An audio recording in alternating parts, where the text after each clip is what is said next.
Hello friends, welcome in my channel. Last video मैंने आपके साथ डिस्कस किए टीडीएस के क्वेश्चन, जिसमें मैंने ऑलमोस्ट आपके टॉपिक के सारे क्वेश्चन कर दिए हैं डिस्कस। ठीक है, अब आपको जैसे मैंने उस दिन बताया भी था कि नेक्स्ट वीडियो जो आएगी, मैंने इसे 2 टॉपिक पढ़ाए थे, टीडीएस एंड डिडक्शन, जो कि बहुत इंपॉर्टेंट हैं यूपीपीसीएल असिस्टेंट अकाउंटेंट के लिए। तो अब आपके दिमाग में आ गया होगा कि आज होने वाले हैं डिडक्शन के क्वेश्चन डिस्कस। तो उसके दिमाग में रूल्स को कर लीजिए फटाफट रिवाइज्ड, क्योंकि ये जो 2 टॉपिक हैं ये हैं बहुत इंपॉर्टेंट। इनसे क्वेश्चंस आने होते हैं पक्के तय। मिस मत करिएगा इस टॉपिक को। और ये कवर करते हैं आपके 10 से, दोनों टॉपिक मिलके कवर करते हैं 10 से 15 मार्क्स के क्वेश्चन। तो ये बहुत बड़ा वेटेज रखते हैं आपके एग्जाम में।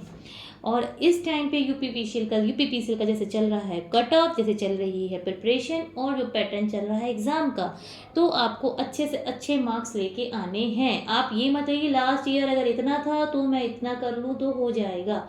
आप अपना टारगेट रखिए कि 150 मार्क्स का पेपर है तो मुझे 110 से ऊपर को नंबर लेके आने हैं। 40 मार्क्स को अपना आप डायसी रख सकते हैं, लेकिन मैं कहूँगी कि 40 मार्क्स को भी बिल्कुल मत रखिए डायसी, क्योंकि 75 to 80 क्वेश्चन आपके आने अकाउंट से तय हैं। तो उसको तो इतना मजबूत कर लीजिए कि उसमें से कुछ भी पूछें आप करना ही करना है।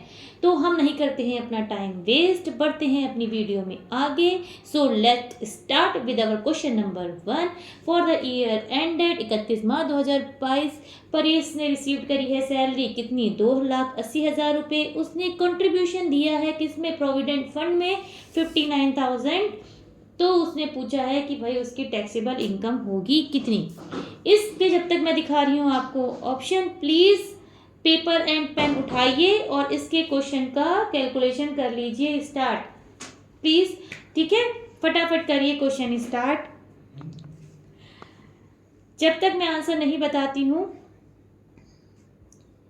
अब पहले चलते हैं इसके कैलकुलेशन की तरफ। आते हैं सैलरी थी कितनी, 2,80,000 रुपये। ठीक है, अब employ contribution in excess of rupees कितना, 59,000 माइनस कितना, 2,80,000 का कितना जाएगा, केवल 12% जाएगा। ठीक है, तो वो उतना माइनस कर देंगे, कितना बचा आपके पास, 25,400 रुपये ऐड हो जाएगा आपकी सैलरी में। ठीक है, और स्टैंडर्ड डिडक्शन कितनी मिलती है आपको, 50,000 रुपए की स्टैंडर्ड डिडक्शन पता है।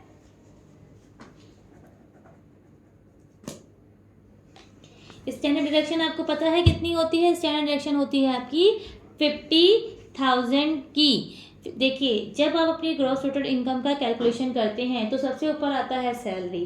ठीक है, उसमें आपके नंबर ऑफ अलाउंसेस होते हैं, एचआरए हो गया, मेडिकल अलाउंसेस हो गया, डियरनेस अलाउंसेस हो गया, ये सब चीज़ें आपकी आती हैं उसमें। लेकिन उसमें एक सेक्शन आएगा आपका जिसमें से आप माइनस करते हैं अपनी सैलरी में से स्टैंडर्ड डिडक्शन। स्टैंडर्ड डिडक्शन जब माइनस करते हैं, ठीक है, उसके बाद जो आएगी आपकी वो है ग्रॉस टोटल इनकम। उसमें से 80C की डिडक्शन माइनस कर लेंगे, 59,000 आपकी सैलरी कितनी आ गई, gross total income sorry taxable income कितनी आ गई आपकी, 1,96,400। तो करेक्ट ऑप्शन पे आते हैं, करेक्ट आंसर है आपका ऑप्शन नंबर ए, 1,96,400 रुपीज़। बढ़ते हैं नेक्स्ट क्वेश्चन पे। The maximum possible amount of deduction 80DD for the senior citizen. मैंने कहा था DD, इसका मैंने नाम रखा था बड़ी बीमारी। ठीक है, तो इसका सीनियर सिटीजन के लिए कितना डिडक्शन मिलता है, दिमाग में बिल्कुल डालिए जोर और रिवाइज करिए। मैंने कितना बताया था, 75,000 है कि 1,25,000 है, 1,00,000 रुपए है कि है 60,000 रुपए। तो आंसर आ गया आपको याद। अगर नहीं आया है तो प्लीज़ याद करिए 80DD। मैंने बोला था DD मत, बड़ी मतलब बड़ी बीमारी। ठीक है, तो इसका करेक्ट आंसर है 1,00,000 रुपीज़। ठीक है, स्टैंडर्ड कितना मिलेगा आपको डिडक्शन 80DD के अंदर, 1,00,000 रुपीज़। आगे बढ़ते हैं नेक्स्ट क्वेश्चन पे। Following is not allowed as a deduction under section 80TTA। 80TTA याद है ना, मैं बता देती हूँ। 80TTA है आपकी इंटरेस्ट ऑन सेविंग अकाउंट। अब सेविंग अकाउंट कहाँ कहाँ पे थे ये आप अपने रूल पे याद रखिए, और कितना लमसम होता मिलता है डिडक्शन ये भी याद रिवाइज कर लीजिए फटाक से माइंड में। ऑप्शन पे आते हैं। ऑप्शन ए है कि interest on deposit in saving account with the bank up to ₹10,000, interest on time deposit with the bank up to 10,000, interest on deposit saving account with post office 10,000, interest on cooperative society engage in carrying on a business of banking up to 10,000। तो 80 क्या क्या था rule, 10,000 rupees deduction मिलती है आपको, याद है ना आपको। अब आते हैं कि इसमें से कौन सा वो ऑप्शन है जिसमें 80 की डिडक्शन आपको नहीं मिलती है। तो बढ़ते हैं क्या हम आगे, आपको दिखाती हूँ मैं आंसर। तो बी है is the interest on time deposit, fix deposit पे नहीं मिलता है, सेविंग अकाउंट के इंटरेस्ट पे आपको डिडक्शन मिलता है। आगे बढ़ते हैं नेक्स्ट क्वेश्चन पे। The maximum amount of deduction under section 80U, 80U याद करिए, मैंने उस पर बहुत स्पेसिफाइड किया था कि 80TTA, 80U, 80C, 80CC, 80CCD1B, ये सब मैंने आपको स्पेशली बताए थे कि क्यों इम्पॉर्टेंट हैं। ठीक है, कह रहे हैं कि 80U में कितना मिल रहा है, पर्सन अगर कितना है 80% से ज़्यादा डिसेबल है, ठीक है, तो उस पर कितनी डिडक्शन मिलेगी, 40%, 80% का रूल याद है। आते हैं ऑप्शन पे, 40,000, 60,000, 50,000 की 1,25,000। करेक्ट आंसर है इसका ऑप्शन नंबर डी, 1,25,000। अगर 80% से ज़्यादा डिसेबिलिटी है तो 1,25,000 की डिडक्शन मिलेगी, पर अगर आपकी डिसेबिलिटी केवल 40% है तो मिलती है 75,000 रुपये। आगे बढ़ते हैं। An Indian resident patentee is entitle to deduction under section 80 RRB to extend of कितने रुपए का एक्सटेंड करने के लिए, ठीक है। 80 RRB में आते हैं ऑप्शन पे 100% of such income, 50% of such income, 100% of such income और ₹3 lakh which ever is less, या 50% of such income of rupees और 3 लाख रुपये which ever is more. Correct option पे आते हैं 100% of such income and 3 lakh which ever is less. आगे बढ़ा जाए। Deduction under 80CC is available to an eligible resident individual whose gross total income does not exceed, आइए option पे,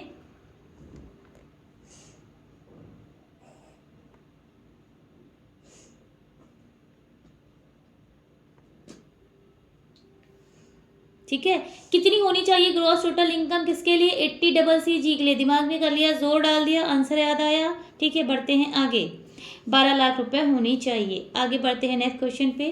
Sahil work in a technology company, ठीक है, क्या कह रहे हैं कि साहिल एक टेक्नोलॉजी कंपनी में काम करते हैं, ठीक है। 2019 में उन्होंने 2,40,000 रुपये लोन लिया था अपनी डॉटर की एजुकेशन के लिए।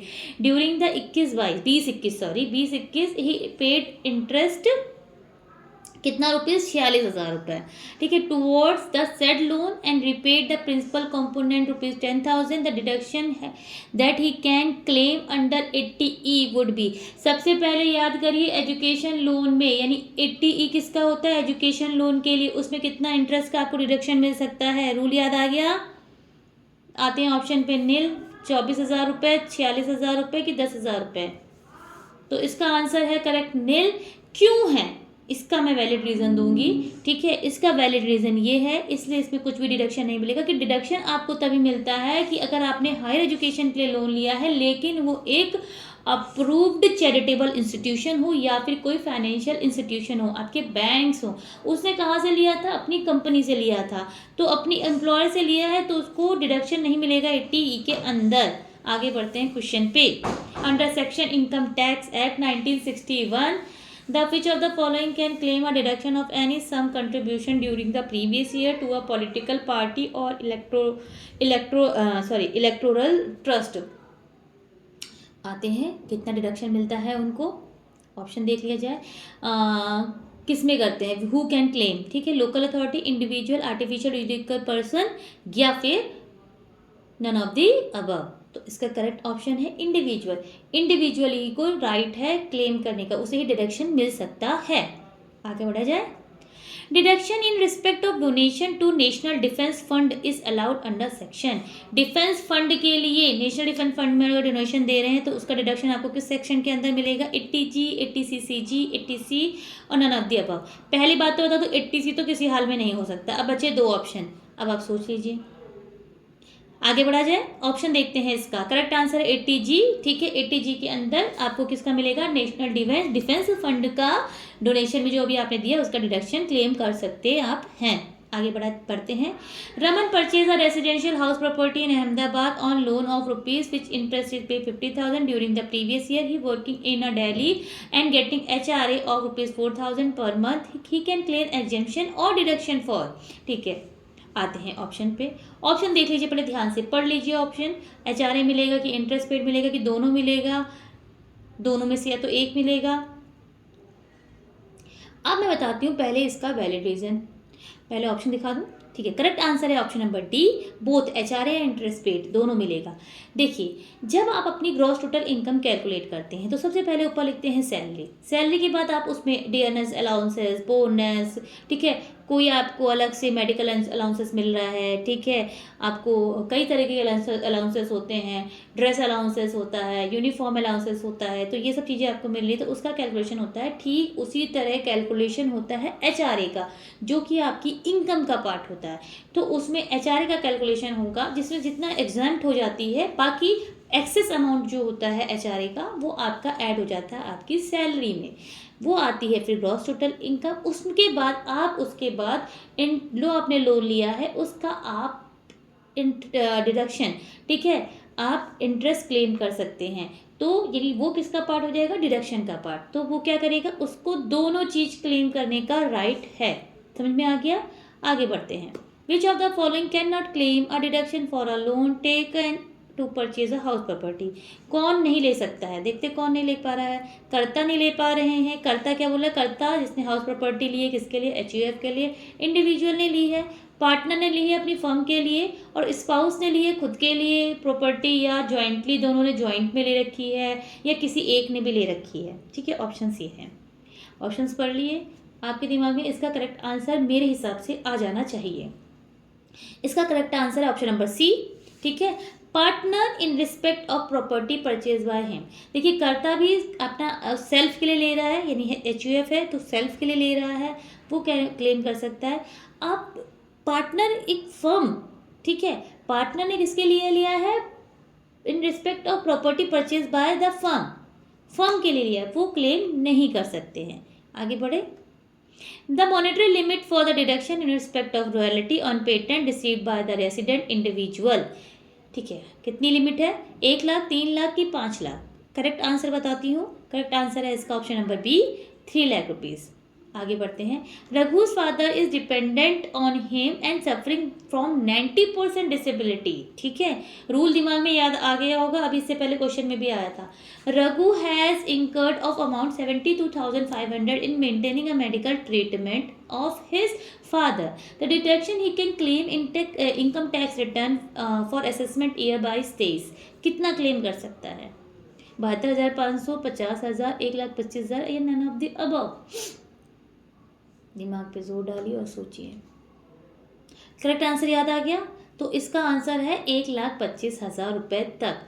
ठीक है, लिमिट कितनी है, अभी देखो खर्च कितना कर रहा है, वो 72,500 कर रहा है, तो उसको 72,500 का मिलेगा। लेकिन अगर उसकी लिमिट 1,25,000 तक जाती है, खर्चा 1,25,000 तक जाता है, तो 1,25,000 कर लेगा 80 यू।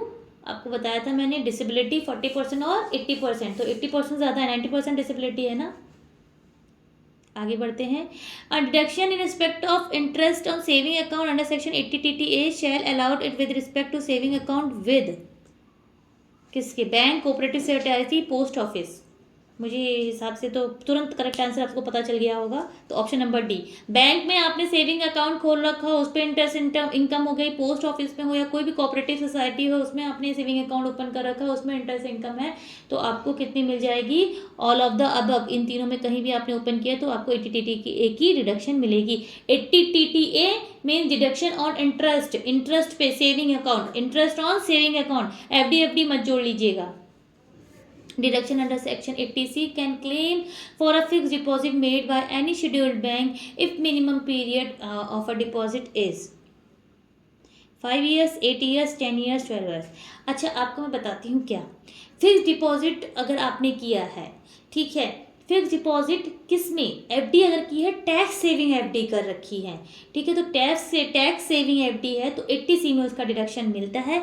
ईयर्स में आपको बताती हूँ, इसका करेक्ट आंसर है 5 ईयर्स। 5 ईयर्स के लिए ब्लॉक होती हैं एफडीज, ठीक है, तो 80C में आपको उसका डिडक्शन मिल जाएगा।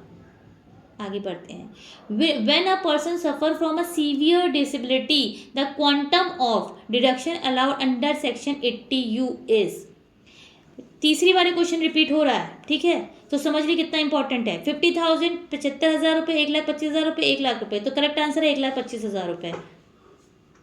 आगे बढ़ते हैं। Under at section 80QQ B the maximum deduction in respect of royalty is up to, कितना होगा रॉयल्टी का, 1,00,000, 1,50,000, 2,50,000, 3,00,000, अभी बताया था मैंने शायद पहले ही, तो करेक्ट आंसर है 3,00,000। देखिए क्वेश्चंस वही हैं, घूम घूम के पूछे जा रहे हैं, थोड़ा सा मॉडिफाई करके, थोड़ा सा लैंग्वेज चेंज करके पूछे जा रहे हैं, लेकिन रूल बेस्ड क्वेश्चन हमेशा रूल बेस्ड रहेंगे। या तो डिडक्शन पूछेंगे, कौन सा डिडक्ट सेक्शन है, तो 80QQ भी बता दिया, या तो लिमिट पूछेंगे, ठीक है। आगे बात समझ में, आगे बढ़ते हैं। An amount up to maximum of ₹10,000 is deductible under section 80 TTA from the gross total income of individual only, HUF and individual only, company, all company only या all SACs। कौन कर सकता है 80 TTA में, HUF कर पाएंगे और individual only, ठीक है, तो option number B is the correct answer. बाकी कोई नहीं, कंपनी कोई नहीं, ठीक है, सिर्फ वही दोनों। आगे बढ़ते हैं। Deduction available under section 80GG in respect of rent pay can not be more than 6,000 रुपये पर मंथ, 5,000 रुपये पर मंथ, 2,000 रुपये पर मंथ, या 1,10,000 रुपये per month.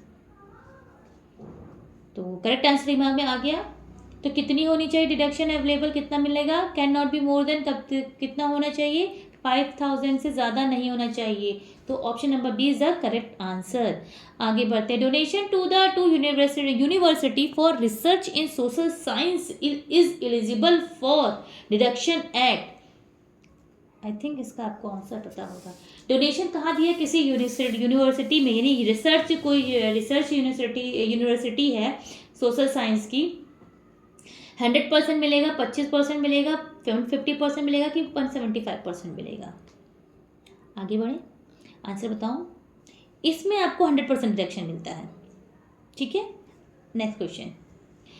Mr. Anand engaged in a business, wants to deposit in a pension fund of Life Insurance Corporation of India. The maximum amount of contribution eligible for deduction for total income is option 10,000, 50,000, 1,00,000, 1,50,000। जैसे life insurance corporation आएगा, यानी LIC तुरंत आप दिमाग में link करिए कि LIC जाता है 80C में। 80C की डिडक्शन कितनी है, 1,50,000, तो answer number D is the option number D is the correct answer. 1,50,000 वहां पे आपका आ गया, ठीक है। आगे बढ़ते हैं। तो ये थे गाइस कुछ क्वेश्चन, और मैंने जैसे आपको वीडियो में बताया था, जब मैंने पढ़ाया था, तो मैंने कुछ डिडक्शन के नाम लिए थे स्पेशली, तो वही डिडक्शन पे ही बेस क्वेश्चन लगातार पूछे जाते हैं। आई होप आपको मेरी क्लास अच्छी लगेगी। अच्छी लगती है तो प्लीज़ लाइक करें, शेयर करें, सब्सक्राइब करें, जितने लोगों को फॉरवर्ड कर सकते हैं करें। एंड अभी मैं आप लोगों के लिए करूँगी अब कल एक अनाउंसमेंट, ठीक है। अब वो अनाउंसमेंट प्लीज़ मेरे चैनल पे बने रहिएगा और कल उस अपडेट को ज़रूर देखिएगा। तब तक के लिए all the best for your examination, keep doing. And कोई भी डाउट होता है, किसी भी तरह की क्वेरी होती है, you can ask me, comment section में मेरे से क्वेश्चन पूछ सकते हो आप, ठीक है। बाय बाय गाइस, मेरे चैनल पर बने रहने के लिए, and all the best for your examination. All the best, अच्छे से एग्ज़ाम दीजिए, अच्छे से प्रिपरेशन करिए और सब अपने एग्ज़ाम को क्रैक कर लीजिए। जितनी वैकेंसी आई है, जितने मेरे एस्पिरेंट्स देख रहे हैं, सब उसी में ही सेलेक्ट हो जाएं, ठीक है। All the best guys, bye.